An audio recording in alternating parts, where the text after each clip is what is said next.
Okay, so here we are. I got a lot of questions about what are conservative versus non-conservative forces last time, and I thought I would add a little bit more information. So,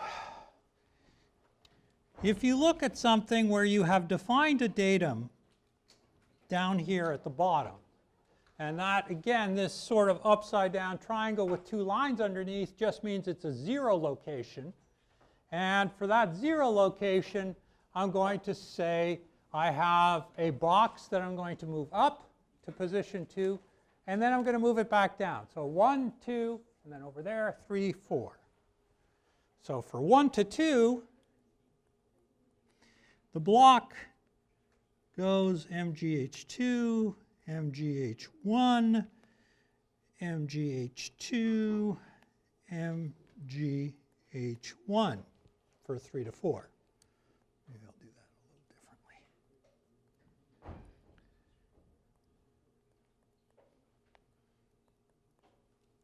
So what does that mean?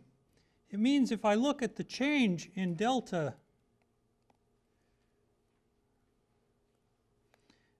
U from 1 to 4, it's going to be MGH1 plus MGH2, which is going to be the second location, and then from MGH2 to MGH1.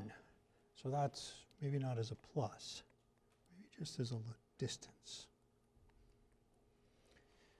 So my change in potential energy from 1 to 2 is going to be U1 to U2, just there. So MGH2 minus MGH1. And then on the second part,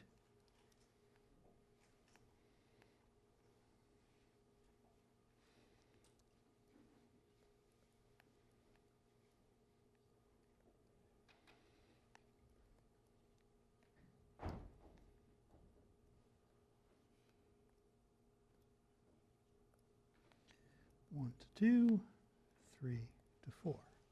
So it starts out, and the change in potential energy, the delta of U, or V, delta of V, is going to be H2 minus H1, because it's the same mg in all of these cases. And then from 3 to 4, the delta is going to be H1 minus H2. So if I add all of this up together, I end up with 0.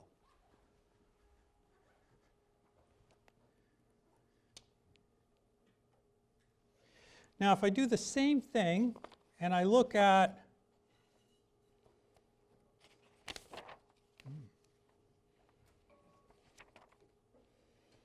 a spring, I can say the spring starts out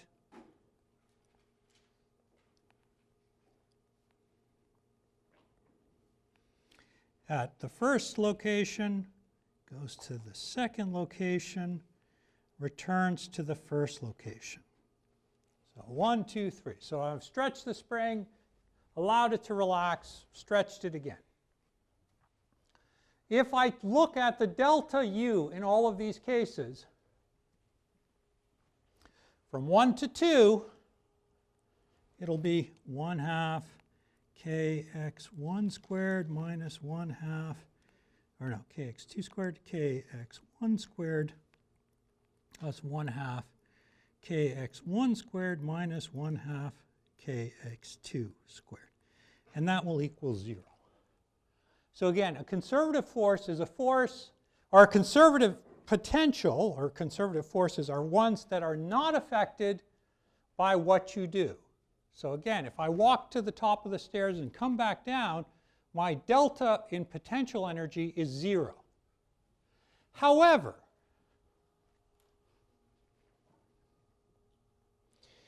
the most obvious case you've dealt with so far is one where you have, say, a box traveling across a floor with friction. And in this case, I don't care. I have a box that's moving, so I know that whatever's happening here is going to be mu sub k times n. So force of friction in these cases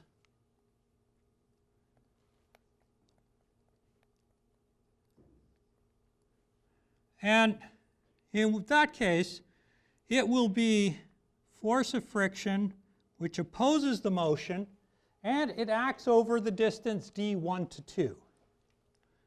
So my work done is going to be force of friction d1 to 2 plus, on the return trip when it moves in this direction, force of friction is going to act in the opposite sense.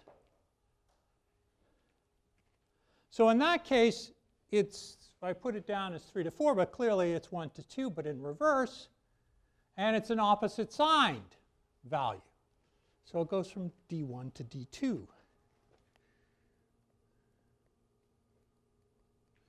So it's going to be 2 times the friction d1 to 2. And this is the difference that you'll see when you calculate a conservative versus a non-conservative force.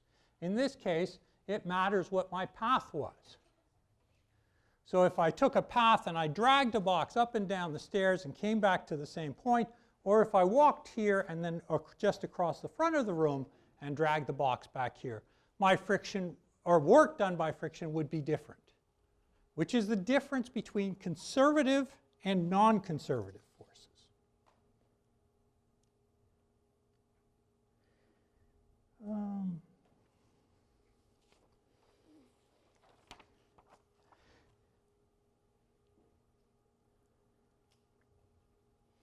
Which kind of leads into sort of this general thing, which is we deal with a lot of problems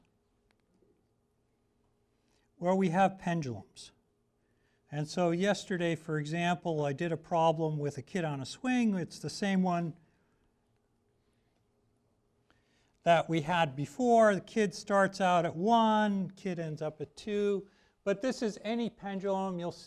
If I have time, I'll do the wrecking ball question, which is just a wrecking ball sort of hitting a wall, and you calculate the total energy. And it is such a standard problem, we tend to already have sort of a standard definition and solution for it, but we know what the path is. And if we say it starts from rest,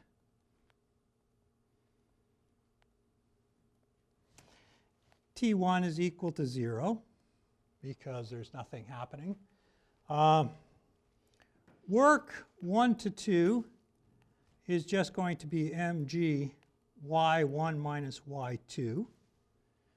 And if you do that, you end up with T2 equals 1/2 mv2 squared. Okay, so that looks okay. Starting out with 0, mg y1, y2, everything's sort of there.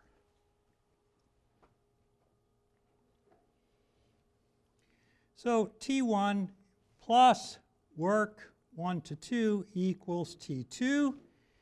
And so typically I can rewrite this, the same equation, by just saying T1 plus V1 equals T2 plus V2.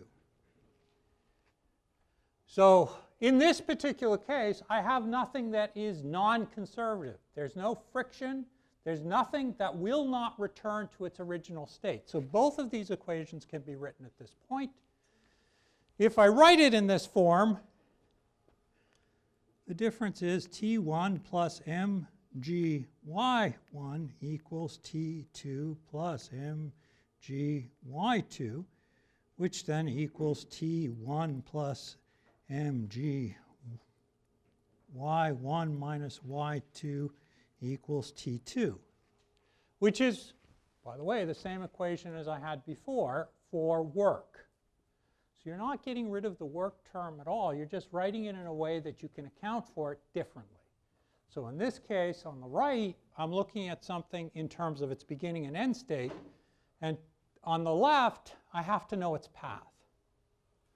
So I have to know something about where it's starting, where it's going.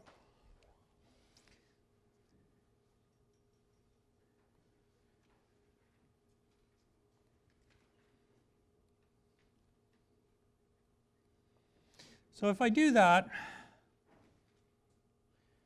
I get mgy1. And of course, the other thing that you kind of get used to at this point, and you should be seeing, is that I want to define my low points as 0. And I can either define it as 0 at the top, 0 at the bottom. I can define 0 anywhere I want to. I can have a 0 down at the bottom of this floor, for example. And as long as I'm consistent with that distance, I'll be okay. But the easiest way to calculate these things is always to take the low point as your 0 potential. So if you do that, you got that, you have those terms.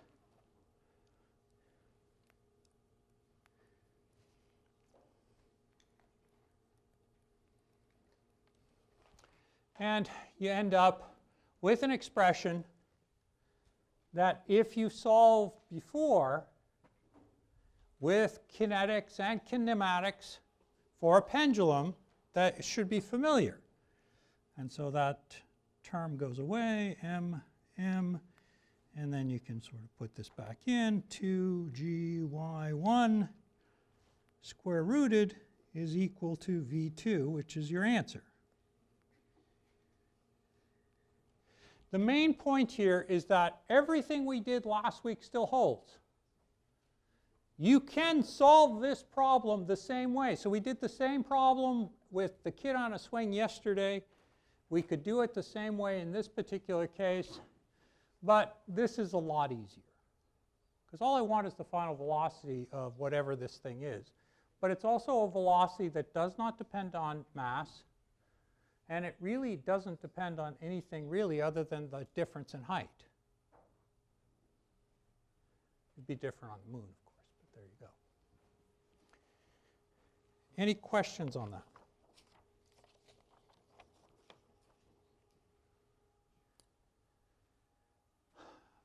All right.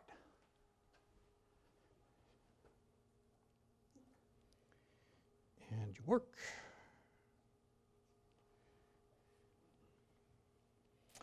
And of course, I didn't tell you what the problem was.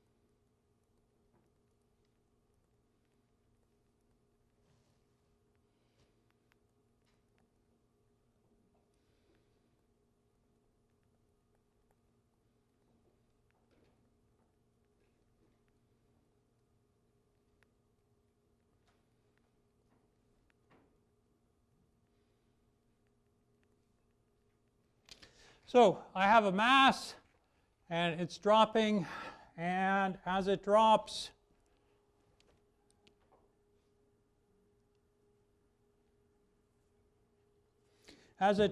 all I need to know, or all a mass to find out at this point, is what the speed is for two different cases. And they're standard cases.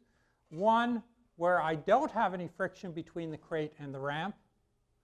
And two, where the coefficient of kinetic friction is 0.32, between the crate and the ramp.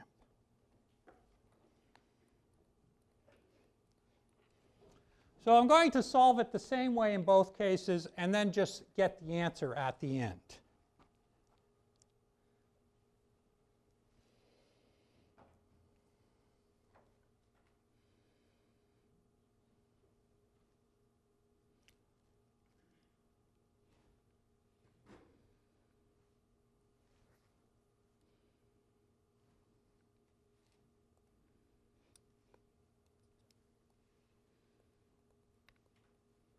Ooh.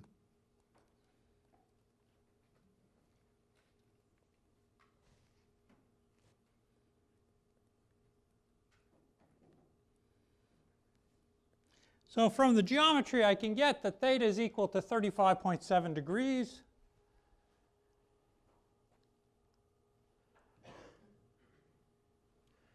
And then I have to draw out my free body diagram. Now I've noticed on Piazza there are some people who, as they draw their free body diagram, sort of put a little tiny circle and say, okay, that little tiny circle is all of the forces. I strongly recommend that you draw a box because it gives you more room to write everything out and to see where all of the forces are acting. So that expertly drawn box you look at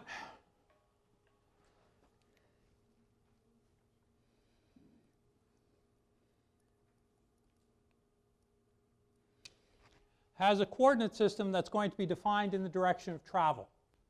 And the normal to that, y, is going to act upwards from the ramp.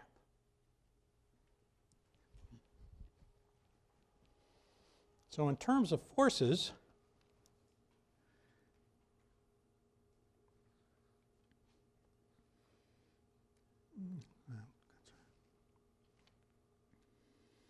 I have a normal force,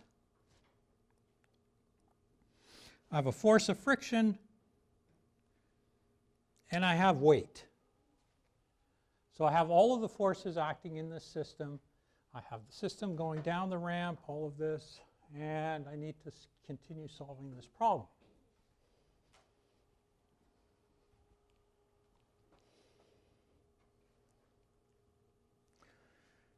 Now, what we talked about yesterday was the conservation form of the equation.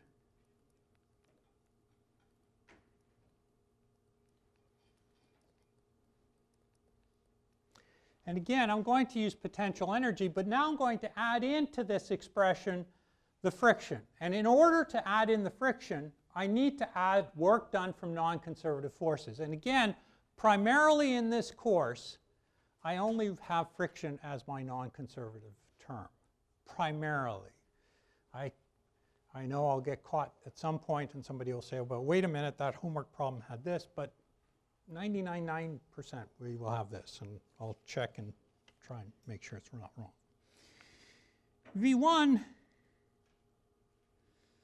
equals 8 mgh. V2 is equal to 0 because I'm going to define again my bottom of the ramp as 0. So it slides down the ramp and the height is whatever it is.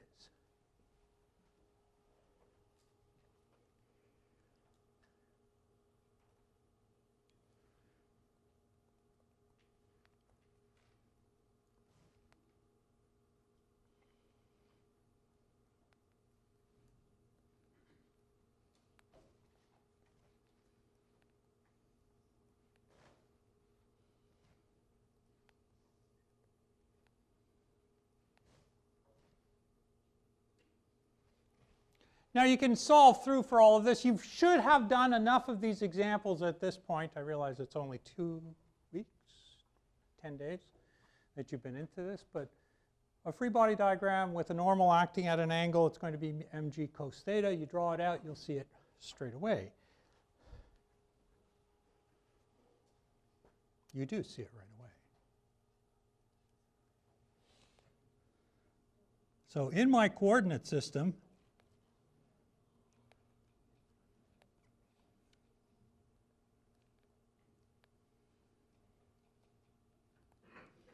If I rotate it into that coordinate system so it's aligned with x and y, I'll have an mg sine theta term and an mg cos theta term.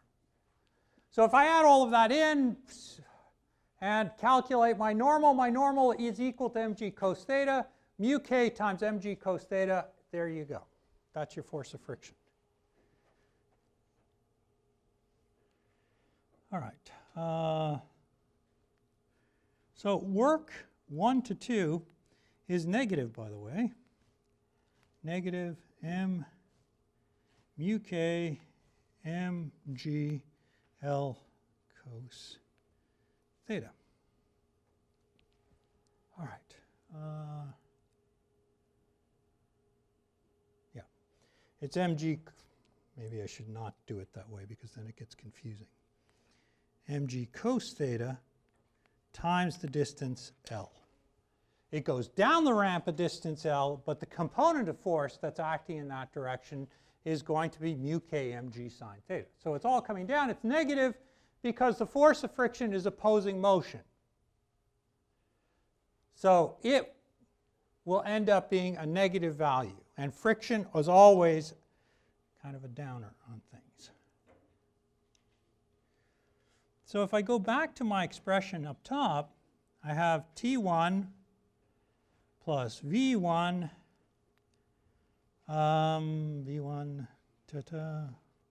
work 1 to 2, non-conservative, equals T2 plus V2. And I can start out by just getting rid of this term, and I can get rid of this term. Now you'll notice again that for the conservative forces, I have not done anything. So for the conservative forces, I have left them as potential. I am not calculating work done. So T2 work, all of that's there.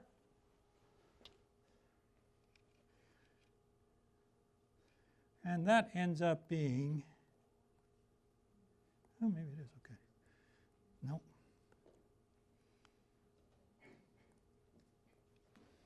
mgh1 plus, or actually minus, mu k mg cos theta L equals 1/2 mv squared.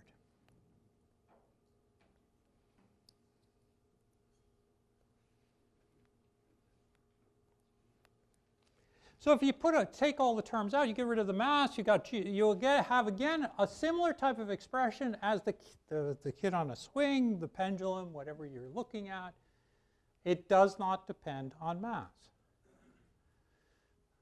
I've got terms on G, I've got all sorts of things. And now I have two cases.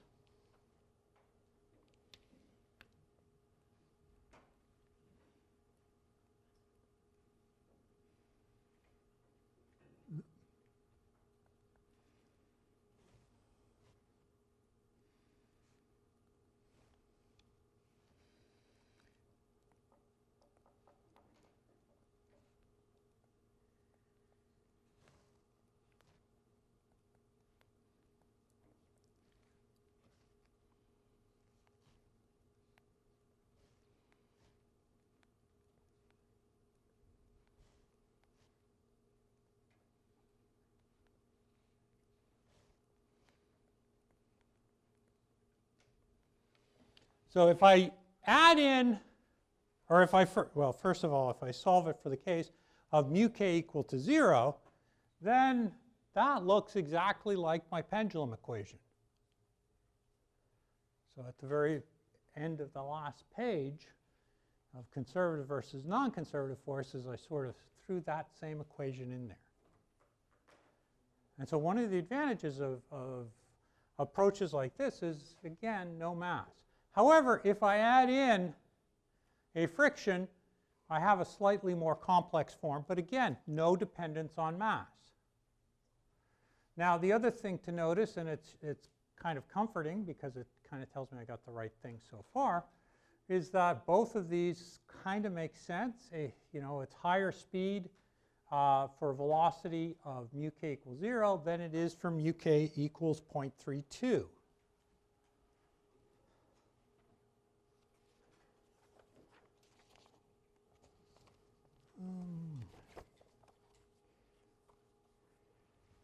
Questions?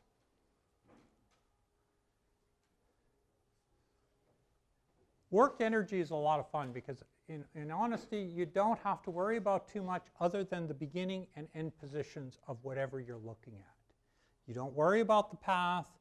The path can be anything as long as you know where it starts and where it ends.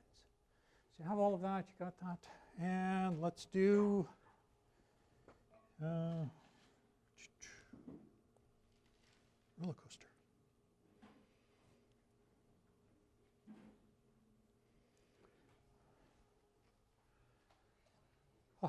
Oh, I changed this problem.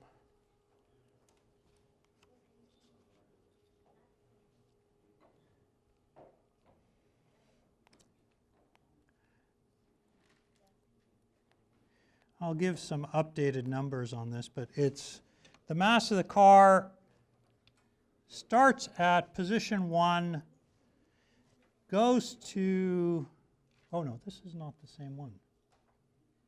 Person there, sorry. There we are. There we are. That's a better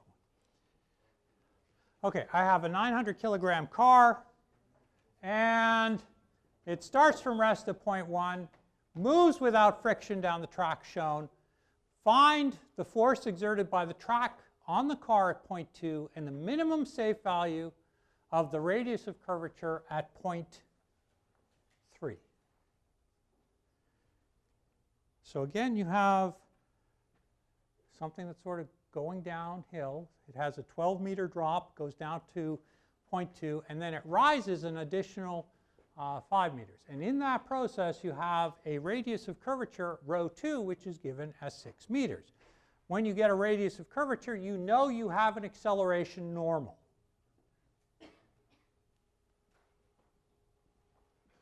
Because you have a curved path.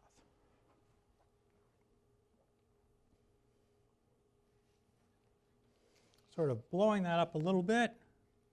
And again, setting that to 0 allows me to sort of go on.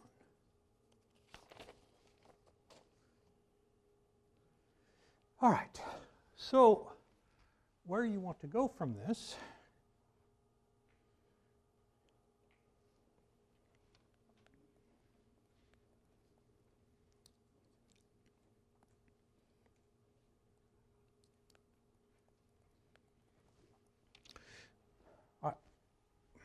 start out with t1 equal to 0 because this thing has no velocity at that point.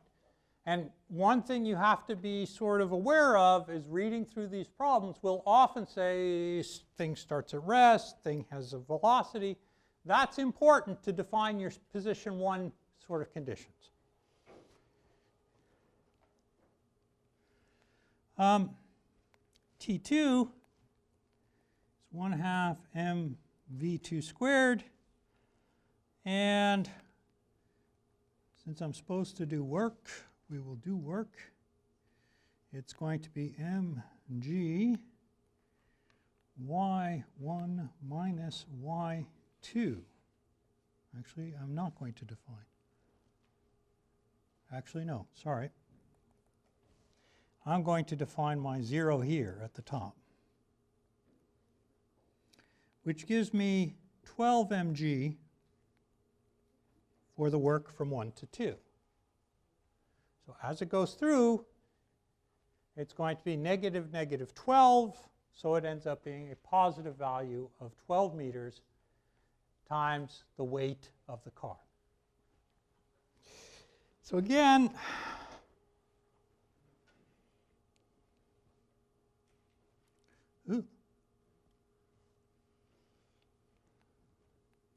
T1 plus work 1 to 2 equals T2. I could have written this again as T1 plus V1 equals T2 plus V2, and all that would have done is make this mg0 and mg12.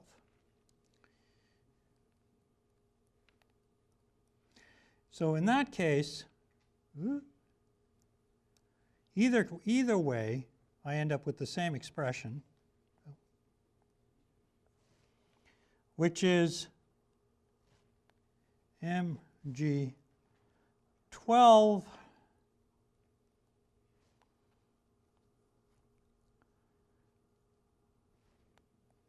equals V2 squared. And V2 will equal 15.3 meters per second.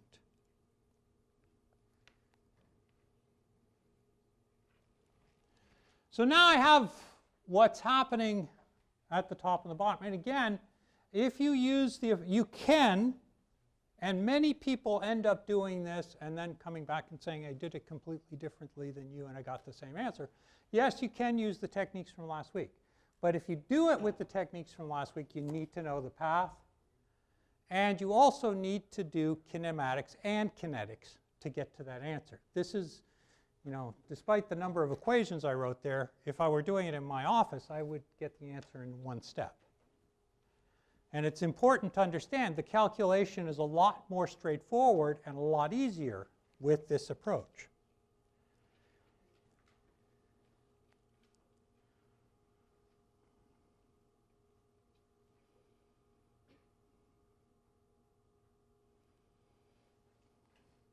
So here,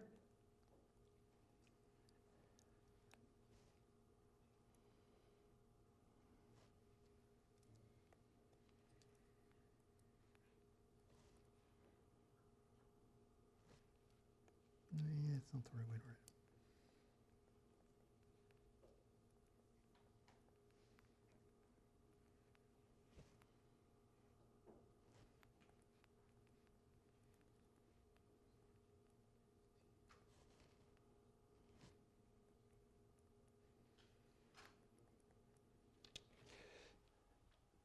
So the minimum sort of force that we can have at a point in this roller coaster without the thing falling over is a normal of 0. And so if we set the normal to 0, that allows us to then check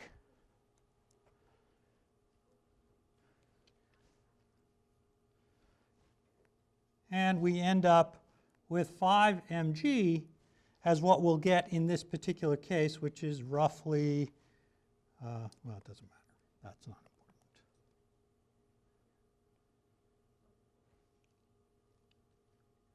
Actually, it's not 0 there. It's just n. So 5 times the weight at that position. So the second part of the problem actually asks for the 0 condition. So you have to have the minimum radius of curvature. So you're going to have the boat or the roller coaster go back up 5 meters, and in the process of going up 5 meters, solve it again.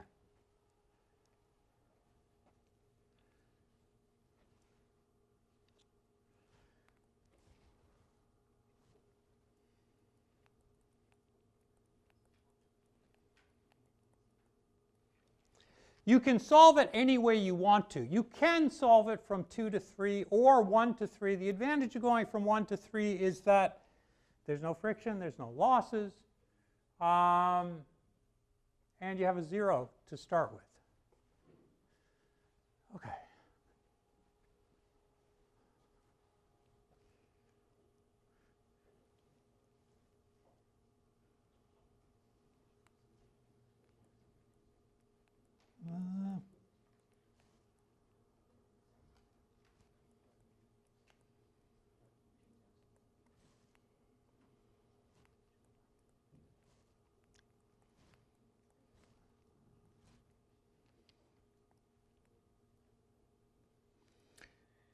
Ugh. 3. So in that case, this is where my n equals 0.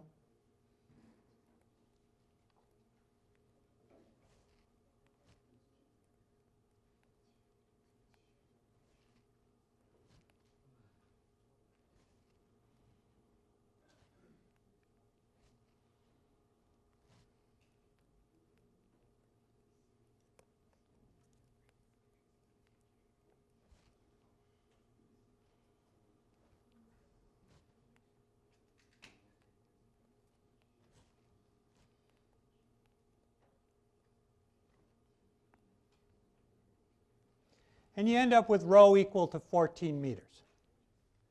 So you have to have a radius of curvature of 14 meters for this roller coaster to make it all the way around and not fall off.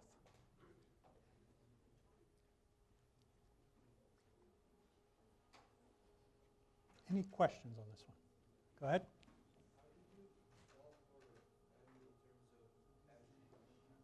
Because that's how my free body diagram, right?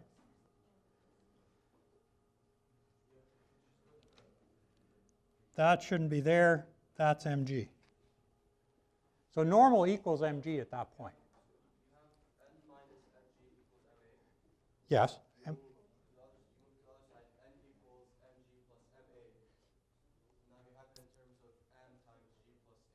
So n is the unknown.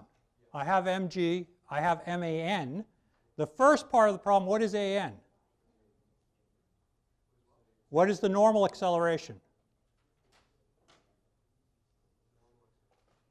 V squared over rho, which is given to you by solving the kinetics. So you have all of these. The only unknown there in the first part of the problem is the normal.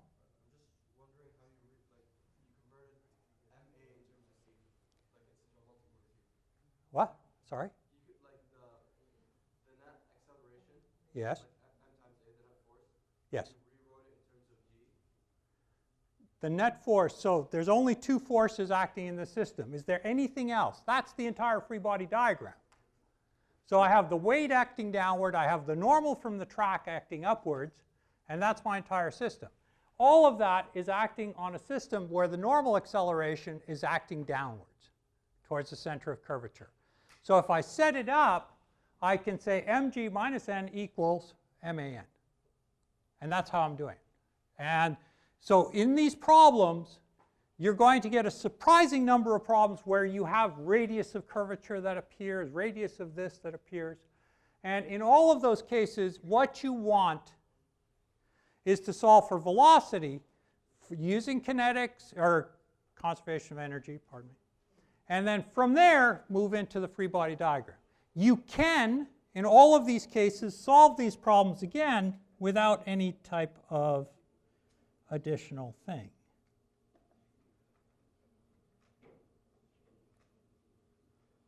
Let's see, no.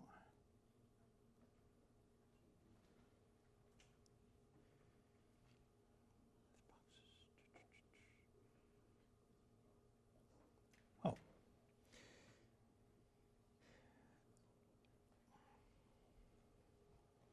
Now where things get more interesting is going back to these internal work problems. And I just have to find where I put it.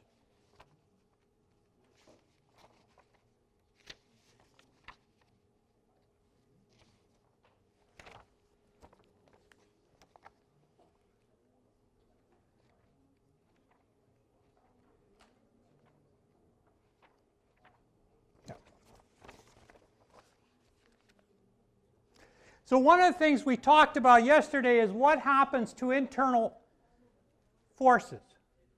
And do internal forces do work? And they end up doing work in the case of work energy problems. So I have block A and block B, which are connected with an inextensible cord. And we have negligible friction between the ramp and A. Oops. Find VA, VB after B has moved up the incline, distance D relative to A. So you have here a mass of A of 4 kilos, mass of B of 1 kilo, theta, which is given at the bottom of 30 degrees, mu k, which is equal to 0.1, and D, which is that distance 0.35. And it's given as a relative distance.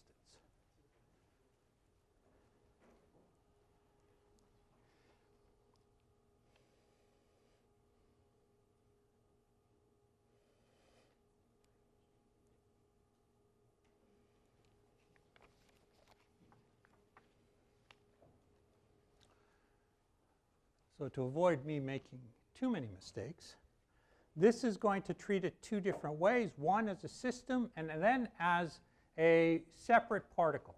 So if I start out first with the system, I have block B, block A. Both of those weights are acting downward, so those are good. That's great to see.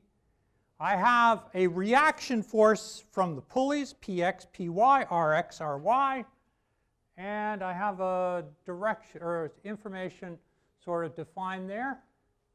So distance down the ramp is my distance I'm interested in. Then I can sort of snap this apart, and if I snap it apart, I can say B has friction, which is opposing the motion. B, I expect when I release this system, A will go down the ramp, B will go up the ramp. And if you do that, I've got friction or tension force there, friction force there, so that's opposing motion. I've got the weight, and I have also that internal force that comes from A onto B.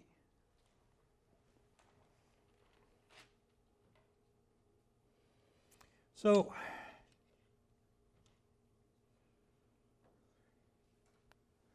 T1 plus V1 plus work of non-conservative forces equals T2 plus V2.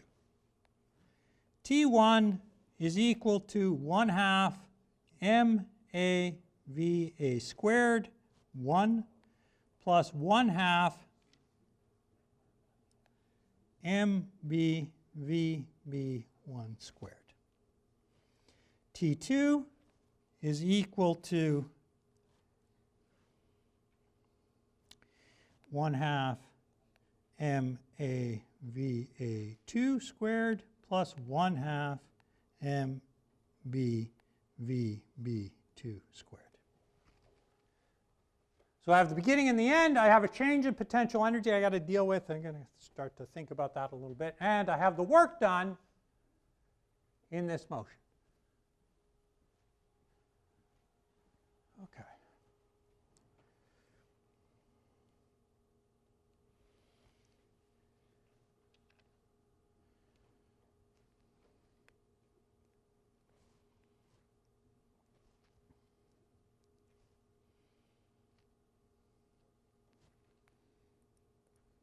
If I look at B and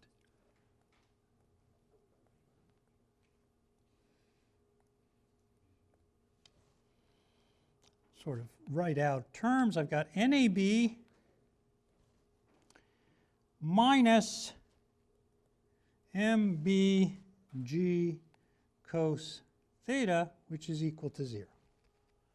So I'm getting that from that free body diagram on the individual element of the system, which is just that particle or mass B.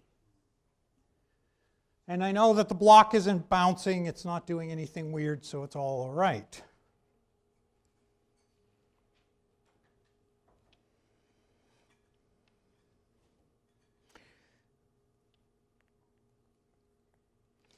V1 of the system is equal to 0. That's where I'm going to start.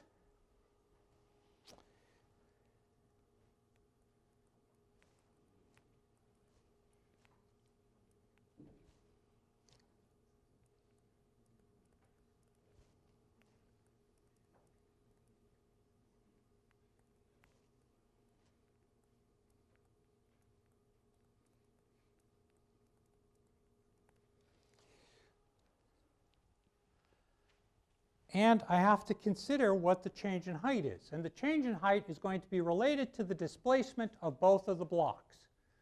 So block B is going to move up the ramp. Block A is going to move down the ramp. All right. And delta XA will tell me whether I have a positive value or a negative value. So if it goes from a positive to a negative, or 0, or it goes down the ramp, it's going in a positive direction, that will be a negative value, which makes sense. If it goes up the ramp, like block B should, then it will be a positive value because delta xb is going to be negative.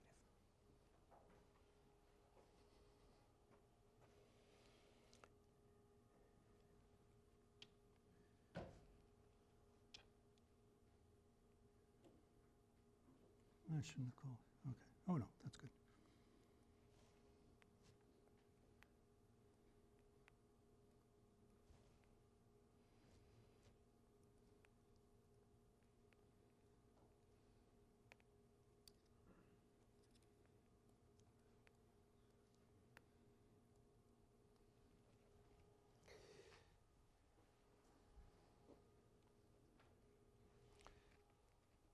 The friction force with B is just going to be mu sub k times normal AB, and that I got from the equation which has the little b next to it, and so I get mu k mbg cos theta.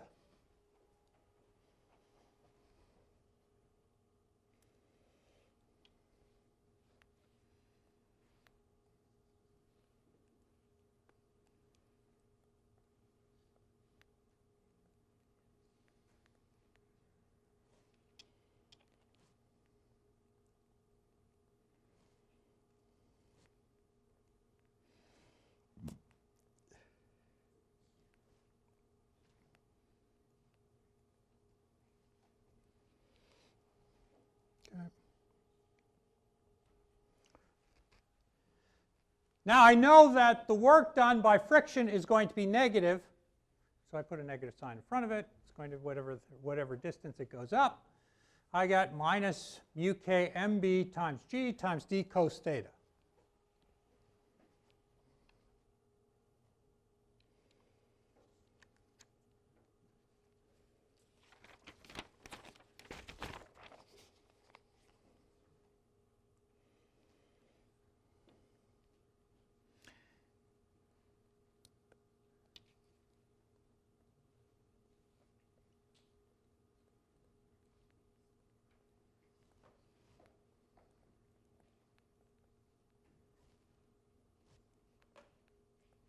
Now at the start of this, both blocks have zero velocity. So if they have zero velocity, VA1 equals VB1, which equals 0.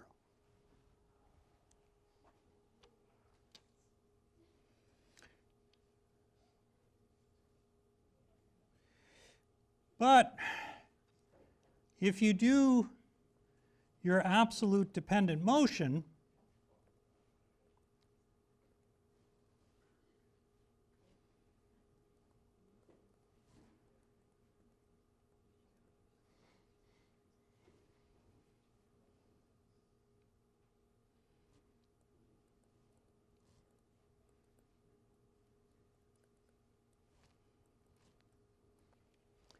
you know a couple things. You know that the total length of that minus all of the constant terms that I'm neglecting at this point, I don't really worry about it. I can say L is equal to 3xa plus xb. Do that calculation, or do the derivative, set it equal to 0 because dl dt is equal to 0. You end up with 3va equals plus vb equals 0.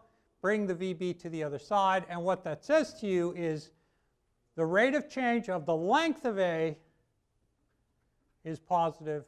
You'll be shrinking the rate or the length of B.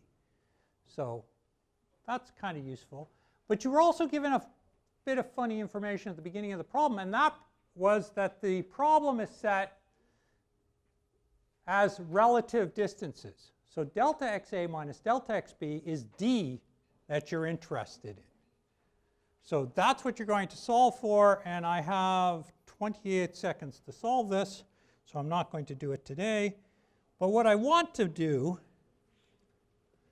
is that delta xa equals 1/4 d, delta xb equals minus 3/4 d. So one is going up the ramp, one is going down the ramp, and the total distance